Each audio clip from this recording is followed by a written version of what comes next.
Welcome back to the Deep Dive. Today, we're taking a really insightful look into the often misunderstood world of sleep and elimination difficulties. We're drawing our insights from a chapter in Psychopathology and Mental Distress. That's right. Our mission, especially for those of you navigating, mental health studies, is to pull out the key insights.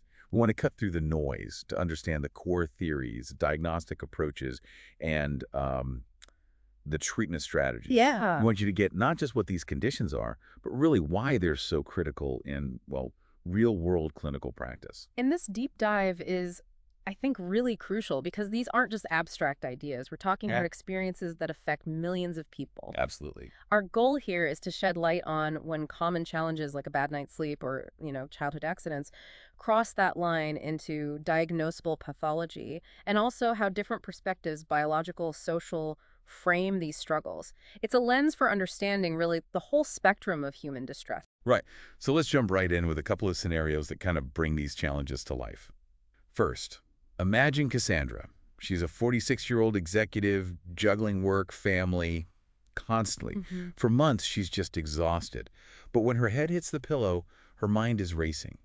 She can't fall asleep, or she wakes up repeatedly way too early, and the next day, she's just dragging, caught in this awful cycle of anxiety and fatigue. That sounds incredibly draining. Then there's Hubert. He's 30. His life is punctuated by these sudden, uncontrollable waves of extreme sleepiness.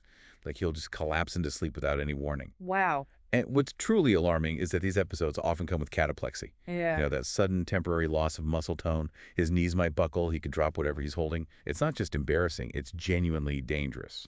These cases are, incredibly illustrative. They show the vast spectrum, right? From Cassandra's chronic insomnia to Hubert's really dramatic narcolepsy. And what's immediately clear is the profound impact these difficulties have on, every part of life. Work, safety, emotional well-being. They're definitely not just about feeling tired.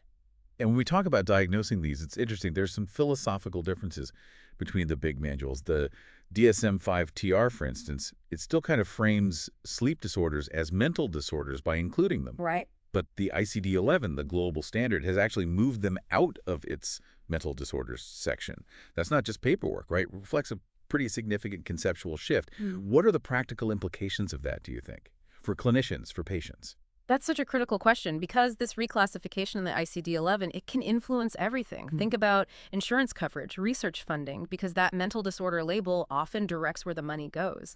And also how individuals see their own condition. For some, moving it out might reduce stigma, which is good. For others, maybe it obscures the very real psychological distress that comes with chronic sleep issues. It really pushes us to think more holistically about that mind-body connection. That makes sense. So if we zoom out a bit, these sleep-wake disorders, they generally fall into three big buckets, more or less.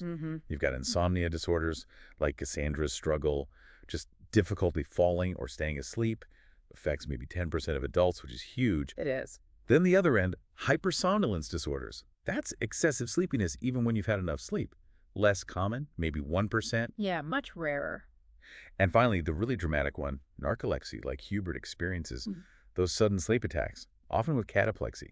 And that's quite rare, thankfully, less than 0.05% of people. And what's crucial for diagnosis here is the duration. For insomnia and hypersomnolence, the DSM-5-TR specifies symptoms at least 3 nights a week for 3 months or more. Right, so it's persistent. Exactly. These aren't just, a bad week. They're persistent, impactful conditions. Beyond those main ones, we also run into parasomnias. These are basically unwelcome events that happen during sleep. Right, the weird stuff that happens while you're asleep. Exactly, like sleepwalking, literally getting up and moving around while still asleep.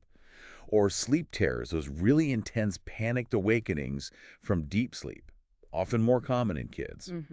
But we also see some fascinating and often quite disruptive conditions like REM sleep behavior disorder, where people physically act out their dreams, or the constant discomfort of restless leg syndrome, that irresistible urge to move your legs when you're resting. It's quite a spectrum, isn't it? It really is. And a truly compelling aspect here, I think, is the high comorbidity. Yes. The frequent co-occurrence of these sleep disorders with so many other mental and physical conditions. It raises that important clinical question. Is insomnia always the primary issue? Or is it often a major symptom of something else, like anxiety, depression, or even an underlying physical problem? So you can't just treat the sleep in isolation, Precisely. You have to look at the whole person, the whole picture. which is why diving into the lived experience is so important. There's this incredibly vivid account from Maya McDowell, a 24-year-old woman living with type 1 narcolepsy. Okay. She talks about falling asleep while walking through an art museum in Milan when she was 21, just asleep on her feet. Wow. For years, her overwhelming fatigue was blamed on anxiety, which she also had. Doctors ran every test, but nothing explained it. It took a sleep study in college to finally get the narcolepsy diagnosis. That's a long time to struggle without answers. Totally. And Maya describes the profound misunderstanding she faces. People joke, "Oh, you fall asleep randomly, lucky you." Ugh. But she says, "No, I promise you don't want this." Her normal is just debilitating exhaustion. She needs daily stimulants just to function. And the irony, she sleeps a lot, but not well. Right. Quantity isn't quality there. Exactly. Her nights are filled with vivid nightmares, hallucinations, terrifying sleep paralysis, where she's awake but can't move or speak. She even describes seeing shadowy figures during these episodes. It's not a superpower. It affects her exams, her social life, even driving. It's dangerous. Maya's story is just heartbreakingly clear. Yeah. Narcolepsy isn't just being sleepy. Type 1 is specifically linked to low levels of hypocretin or orexin, that critical neurochemical that regulates wakefulness. Oh, okay. That explains the sudden sleep attacks and the cataplexy. There's no cure, but her experience just highlights how essential medication and really careful lifestyle changes are to navigate a condition that truly impacts every single moment, waking and sleeping. Our understanding of sleep, like, well, everything, is shaped by history, isn't it? It's fascinating how our relationship with sleep has changed. For instance, this idea of an uninterrupted 8-hour night, that's actually a surprisingly modern concept. It absolutely is. Before artificial light really took over, people often slept in two chunks. They'd go to bed for a few hours after sunset, wake up for an hour or two in the middle of the night, maybe socialize, pray, do chores, then go back to sleep until dawn. Huh. Segmented sleep. Yeah. So it suggests that our modern anxiety about not getting enough uninterrupted sleep is, well, partly a cultural construct. It definitely influences how we perceive and even pathologize sleep disruptions today. Interesting. Okay, let's dig into the biological side. Using an EEG, an electroencephalogram, to record brain activity, researchers can see these distinct patterns during our sleep cycle. Right. This cycle includes stages of NREM sleep, non-rapid eye movement, where there's little eye movement, dreaming is rare, and REM sleep, rapid eye movement, with rapid eye movement, temporary muscle paralysis, and vivid dreaming. Adults cycle through these, 4 to 5 times in an 8-hour night? Typically, yeah. Right. Around that. So, for someone like Cassandra, with her insomnia, is it possible where it's not just stress, but maybe a deeper, perhaps even genetic predisposition to what's called hyperarousal? Can you walk us through that theory a bit? Yeah, that's precisely the challenge, and the hyperarousal theory of insomnia addresses that directly. It suggests that some individuals might be genetically predisposed to a chronically overactive physiological state. Their system is just sort of dialed up. Okay. Then, through classical conditioning, their bed, or even just the thought of sleep, becomes associated with this heightened arousal state. That makes it incredibly difficult to relax and actually fall asleep. It's like a biological vulnerability meets learned associations. Sleep becomes this uphill battle. Right. The bed becomes a cue for anxiety instead of rest. Exactly. So when it comes to drug treatments for insomnia, there are a few main types. We have benzodiazepines and then the non-benzodiazepine receptor antagonists, often called Z drugs. Zolpidem, Ambien, is probably the most famous. These work by targeting GABA, that inhibitory neurotransmitter that kind of calms the brain. Mm-hmm. The Z drugs are often preferred because they're generally seen as less habit-forming. Generally, yeah. And more recently, we have orexin-receptor antagonists like Suvoxrant, Belsomra. These block orexin, that wake-promoting neurotransmitter we mentioned earlier. Right. While these can offer short-term relief, they're definitely not a magic bullet. They come with potential side effects, there's a risk of dependence, and their long-term effectiveness is often, well, questionable. So for Cassandra, For Cassandra, a Z drug might give her some immediate relief, but clinically we're always looking beyond just the pill for sustainable improvement. It doesn't fix the underlying hyperarousal or the conditioning. and for hypersomnia and narcolepsy, the treatment approach shifts more towards stimulants, right? Mm-hmm. Like modafinil, Provigil. That's often preferred over traditional amphetamines because of lower addiction concerns. That's generally the case, yes. And for that debilitating muscle weakness, cataplexy, sodium oxybate, or GHB is prescribed. But that drug is quite controversial. Yeah, I've heard that. Due to its habit-forming potential and its misuse as a date rape drug. Indeed. Given narcolepsy is linked to insufficient orexin, modafinil helps increase wakefulness. Sodium oxybate, while effective for cataplexy, requires incredibly careful management because of its potency and risks. So for Hubert, these meds can be life-altering, but that balance between benefit and risk is always paramount. Okay, moving to psychological perspectives. Psychodynamic theory touches on dreams as wish fulfillment, but honestly, the real game changer in sleep therapy seems to be cognitive behavioral therapy for insomnia, or CBTI. Absolutely. CBTI is highly effective, often more so than drugs in the long run, and certainly less expensive over time. It tackles those dysfunctional thoughts and behaviors around sleep head on. So what does it actually involve? What are the techniques? Well, there are several key components. Stimulus control is a big one. It's about reconditioning your bedroom to be only for sleep. Right, so only go to bed when tired, get out if you can't sleep, no reading or TV in bed. Exactly. Then there's sleep restriction. You gradually limit your time in bed to more closely match your actual sleep duration, which helps consolidate sleep and make it more efficient. Okay. Sleep hygiene education is important too, teaching good habits like regular exercise, avoiding caffeine late in the day, keeping the room dark and quiet. The basics, but often overlooked. Very true. And finally, cognitive therapy helps challenge those unhelpful thoughts like, if I don't get exactly 8 hours, tomorrow will be a disaster. So how would this work for Cassandra? For Cassandra, a CBTI therapist would likely start with a detailed sleep log or diary. Then they'd implement sleep restriction, maybe limiting her time in bed initially to, say, 6 hours, if that's all she's actually sleeping. That sounds tough. It is initially, but as her sleep efficiency improves, meaning she's sleeping for more of the time she's in bed, they'd gradually increase the time allowed in bed. Crucially, they'd work hard on removing all non-sleeping activities from her bed, reassociating it purely with rest.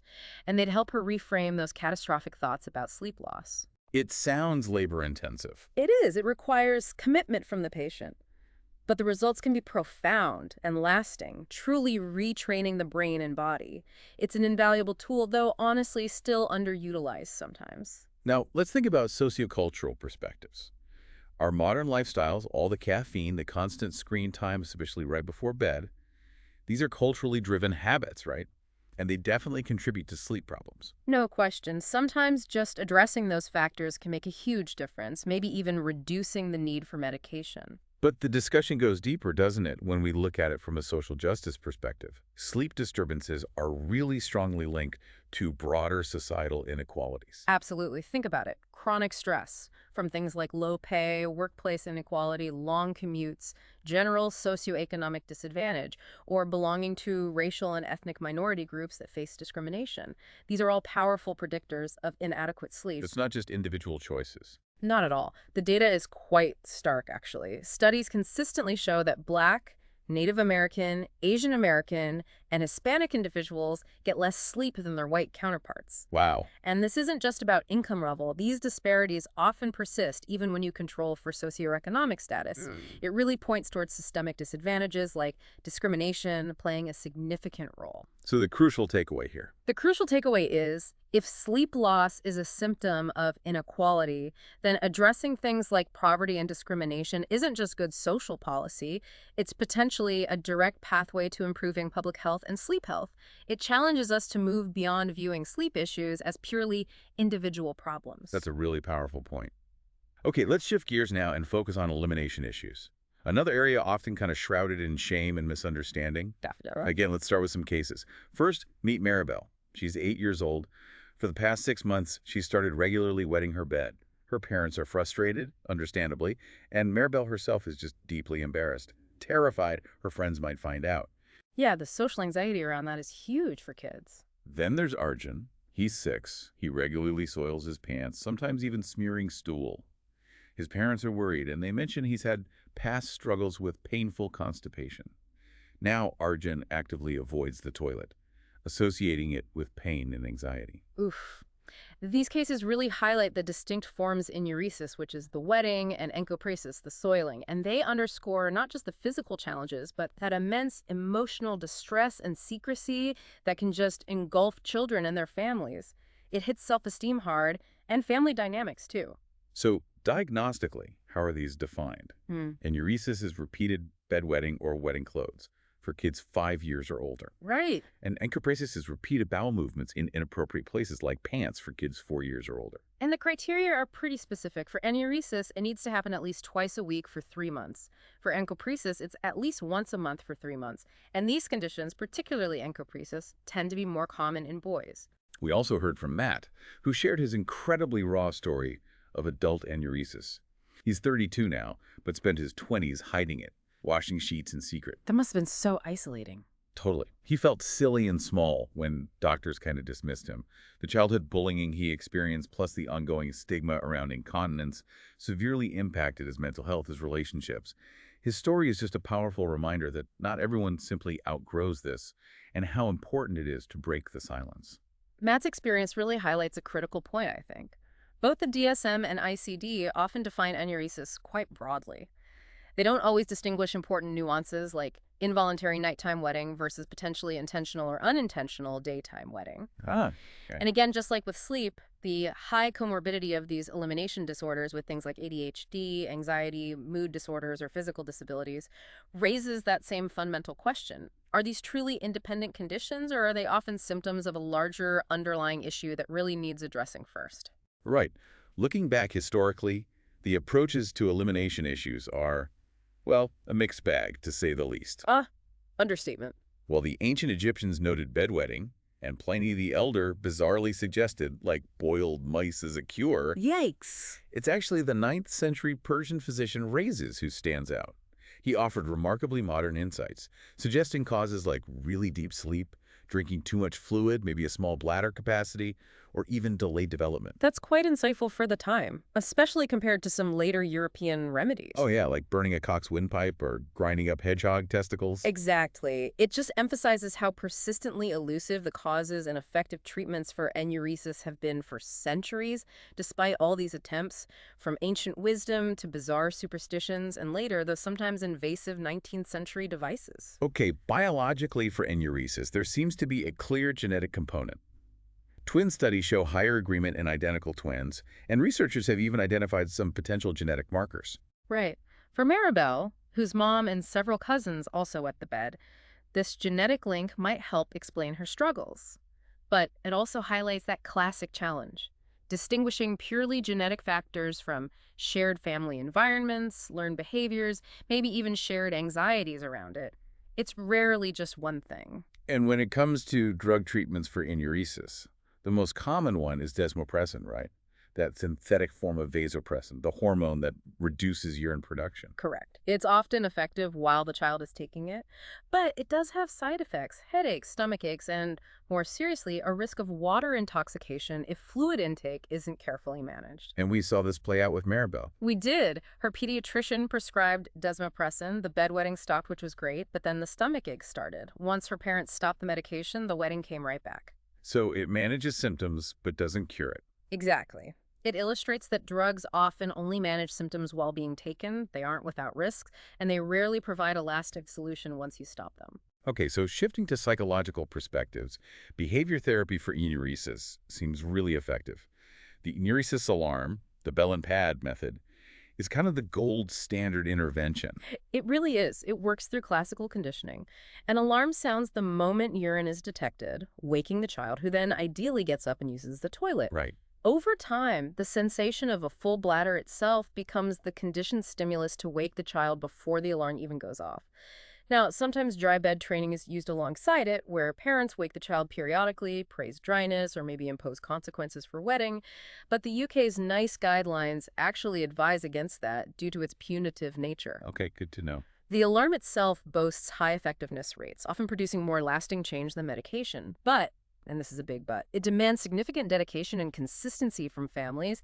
It can be disruptive. Like with Maribel's parents. Exactly. They initially struggled, missed alarms, got frustrated, but once they really committed to using it diligently every night, they saw a remarkable decrease in her bedwetting. It's a real testament to consistent behavioral change. Now, for encopresis with constipation, cognitive behavioral therapy, CBT, takes a more multifaceted approach, doesn't it? Yes, it really has to. Yeah. It usually starts with medical interventions, laxatives, or enemas to clear the impacted stool. That's step one. Then, dietary changes. High fiber, high fluid intake. Okay, get the plumbing working. Precisely. Then the CBT part kicks in. This involves psychoeducation for the family, setting up a clear behavior plan using reinforcement like sticker charts or praise for desired toilet behaviors like sitting on the toilet regularly, trying to have a bowel movement, and eventually success. And skills training. Yes, skills training for the child to learn proper stool expulsion techniques and, critically, addressing the underlying anxiety and avoidance associated with defecation, especially if it's been painful. So for Arjun, whose constipation made pooping painful. For Arjun, his family would learn positive reinforcement techniques. They'd work on challenging his negative thoughts and fears about using the bathroom. It's going to hurt. I can't do it.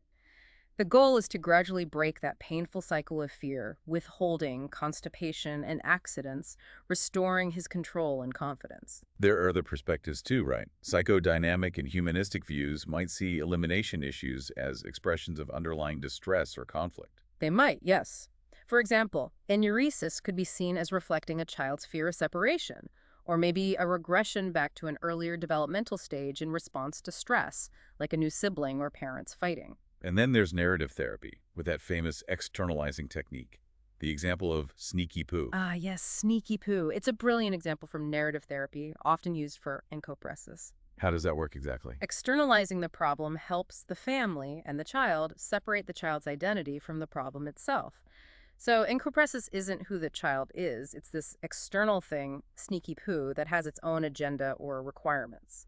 Like demanding that the child soils himself. Exactly. Demanding secrecy, causing shame, making the child feel bad. By personifying it like this, the family can then team up against sneaky poo.